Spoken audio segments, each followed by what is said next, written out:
കടലാസ് എടുത്ത് സമചതുരത്തിൽ മുറിക്കുക.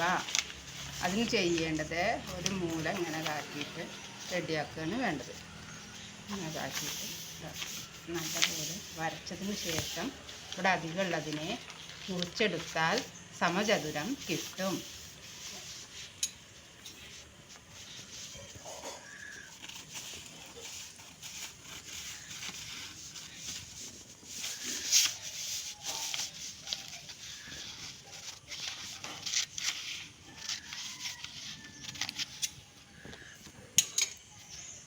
ഇനി ഈ സമചതുരത്തിനെ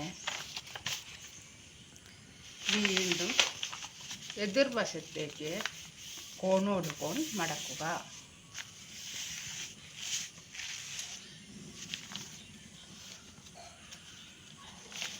അപ്പോൾ ഗുണിക്കണം എന്ന ചിഹ്നം കിട്ടി. അത് കഴിഞ്ഞ് നടുമടക്കുക. അത് കഴിഞ്ഞ് വീണ്ടും നടുമടക്കുക. ഈ വരകൾ ഇതെല്ലാം വരകൾ കിട്ടാൻ വേണ്ടി ചെയ്യുന്ന പ്രവർത്തനങ്ങളാണ്. അപ്പോഴും കൂട്ടണം എന്ന ചിഹ്നം കിട്ടിക്കഴിഞ്ഞു. ഇപ്പോൾ നമുക്ക് കൂട്ടണം എന്നും കിട്ടി, ഗുണിക്കണം എന്നും കിട്ടി. അതിൽ കൂട്ടണം എന്നുള്ളതിനെ പിടിച്ചു കഴിഞ്ഞ് നമുക്ക് ഇതാണല്ലോ കൂട്ടണം എന്നുള്ളതിലത്തെ വരകളിലെ രണ്ടെണ്ണം. അതിലത്തെ ഒരു വരിയും മറ്റേ കൂട്ടണം എന്നുള്ളതിലത്തെ ഒരു വരയും കൂടി പിടിക്കുക. എന്നിട്ട് പതുക്കെ ഇങ്ങനെ പൊക്കി ഇതും ഇതും ഇതും ആണല്ലോ കൂട്ടണം എന്നുള്ളതിലത്തെ ഓരോ വരകൾ. അതിലെ രണ്ട് വരകൾ പിടിച്ച് പതുക്കെ റെഡിയാക്കുക. അപ്പോൾ ഒരു ചതുരം കിട്ടി. അതുപോലെ എതിർവശത്തുള്ളതും ചെയ്യാം.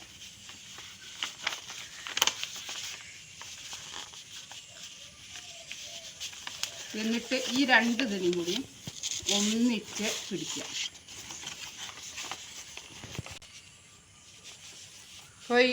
അപ്പോൾ രണ്ട് ഇത് കിട്ടിയല്ലോ. ഈ രണ്ടിനെയും കൂടി ഒന്നിച്ച് ഇങ്ങനെ പിടിക്കുക. അപ്പം നമുക്ക് ഇങ്ങനെ ഒരു രൂപം കിട്ടും. അതിന് ശേഷം ഈ തുറന്ന വശം ഉണ്ടല്ലോ, ഇതിനെ ഇങ്ങനെ നടുവിലത്തെ വരയിലേക്ക് മടക്കുക. അതുപോലെ ഈ സൈഡ് മടക്കുക.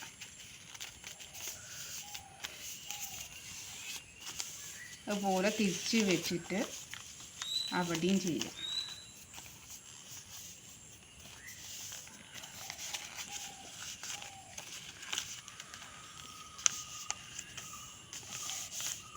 ഇപ്പോൾ ഇവിടെ ഇങ്ങനെ ഒരു ത്രികോണം കാണാം, നമ്മൾ മടക്കുകളൊന്നും ഇല്ലാത്തത്. അതിനെ ഇങ്ങനെ മടക്കി റെഡിയാക്കാം. അത് കഴിഞ്ഞ് ഇത് നമ്മളിങ്ങനെ മടക്കി വെച്ചിട്ടുണ്ടല്ലോ, അതിനെ പതുക്കെ നിവർത്തുക. എന്നിട്ട് ആ ഉള്ള വരകൾ, ഈ വരകളെ നമ്മൾ നടുവിലത്തെ വരയിലേക്ക് പതുക്കെ മടക്കുക.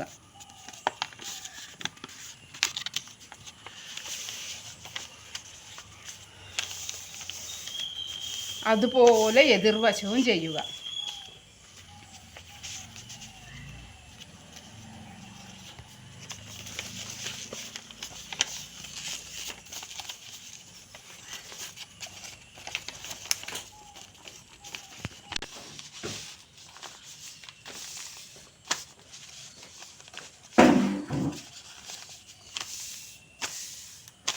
അപ്പോൾ രണ്ട് സൈഡും ഇങ്ങനെ.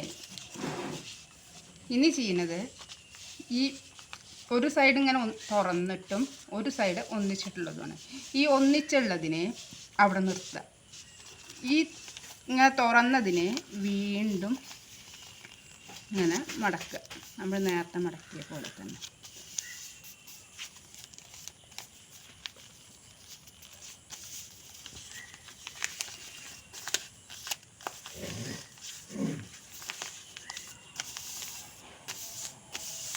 അതേപോലെ തിരിച്ചിട്ടിട്ടും ചെയ്യാം.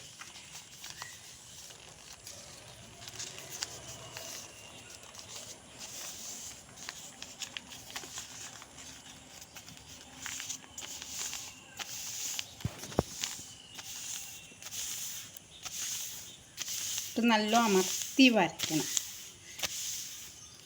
അത് കഴിഞ്ഞ് പതുക്കെ നമ്മൾ ചെയ്യുന്നത് ഇവിടെ ഒന്നിച്ചുള്ളതിനെ പതുക്കെ ഇങ്ങനെ ഇങ്ങോട്ട് മടക്കുക. അതുപോലെ എതിർവശത്തും ചെയ്യാം. ഇനി ചെയ്യുന്നത് നമ്മളിവിടെ നേരത്തെ മടക്കി വെച്ചതിനെ പതുക്കെ ഇങ്ങനെ ഇതിൻ്റെ മുകളിലോട്ട് മടക്കുക. അതുപോലെ എതിർവശവും ചെയ്യാം.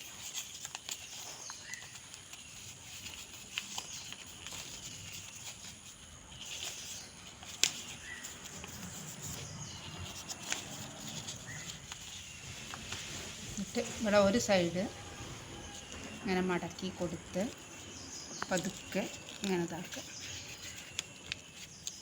എന്നിട്ട് ഇങ്ങോട്ട് ആക്കി കഴിഞ്ഞാൽ അപ്പോൾ ഇതെന്തായി? മക്കൾക്ക് വല്ല അന്തവും കിട്ടിയോ? ഇതാണ് സൊഡാക്കോ പക്ഷി. ഇതിനെ ഇവിടെ ഇവിടെ അടിയിലൊരു തുളണ്ട്, അതിലൂടെ ഊതി കഴിഞ്ഞാൽ നല്ല വീർത്ത നല്ല പക്ഷിയാകും.